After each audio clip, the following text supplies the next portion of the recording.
This recent discovery might be my favorite freshie from Ard Alzaafaran. What's going on, guys? It's Neeb. Thanks for tuning back into my channel. Today, like I said in the intro, is a recent discovery that honestly might become one of my favorite freshies. This freshie comes from Ard Alzaafaran and it's called Desert Sultan Emerald. There is a sapphire version, and that blue one is supposed to be a clone of a Boadicea the Victorious fragrance that we're not going to get into today. Today we're going to talk about the emerald version. First thing we're going to do is take a look at this bottle. And on the front we have that plaque that says Desert Sultan, and in Arabic it also says Desert Sultan. So it doesn't have a true Arabic translation on that front plaque there. It's just literally translated from English to Arabic. You're gonna find that most of the sources that list the notes for this fragrance will all list the same thing. At the top we have iris, vanilla, and musk. In the mid we have leather and palm leaves, and in the base there's vetiver, oud, and cedar. Some of these notes do look enticing right off the top. So let's get this on a tester strip and go through that opening together. In that initial blast, as common with a lot of fragrances in this price point, you're gonna get a lot of alcohol. Let that settle down and you're gonna be greeted with a bunch of different notes. The one thing that I will say, although it is cheap, this transitioned very nicely on my skin. So in that opening, you're gonna get a lot of this musk, and you get this almost blue vibe, but it quickly transitioned into more of a green fragrance. And that's why I say that I really enjoyed wearing this fragrance, because it did transition quite a bit. It reminded me of a Bleu de Chanel with hints of some kind of Terre d'Hermès, and I think it's that association I have with that vetiver note combined with this nice fresh top opening. I know that there isn't any citruses listed in the notes here, but I don't know how credible the notes are. I definitely get this fresh blue vibe in the opening that quickly turns into a more green and vegetal type of fragrance. That vetiver does shine through from the opening of this fragrance, but it's not overpowering. And that palm leaf is kind of unique. Honestly, the real resemblance I got to that palm leaf might be of something like a raw cactus. So if you've ever gotten your nose on a fresh raw cactus, or if you pick up cactus from a supermarket and you cut it, you get like this nice green, watery, kind of resembles some notes of maybe like cucumber or something like that,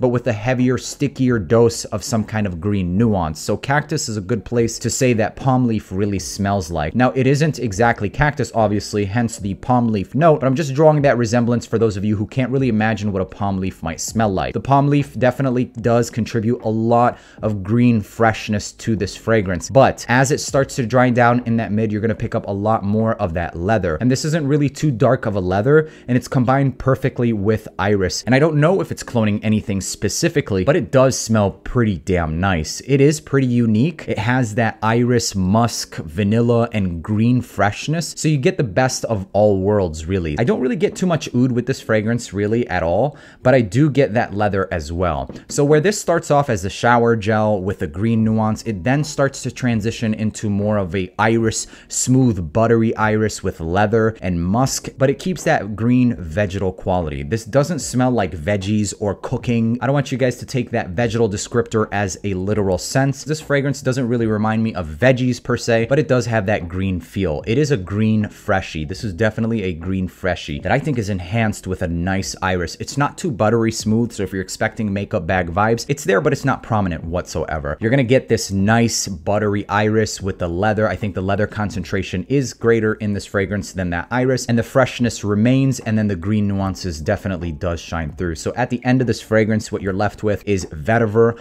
iris, and leather, and it's really, really nice. This has like a luxury feel to it. It's a nice, uncommon freshie, and that's really what I like about this one. It has a nice green spice kick to it, which I quite enjoy. So leather, iris, vetiver, I really like it, and it's a freshie that I actually enjoyed wearing. I really did enjoy wearing this one, and this one I think is going to be a part of the rotation regularly. Now, the only gripe I have about this fragrance is the performance. I sprayed this bad boy about 8 to 10 times, and I have to admit that it only lasted about 4 to 5 hours max. For the first hour, I did get about 3 feet projection, and then it just slapped me back in the chest, and it stayed there for another 3 hours. So total 4 hours. Considering the price point, is it really that bad?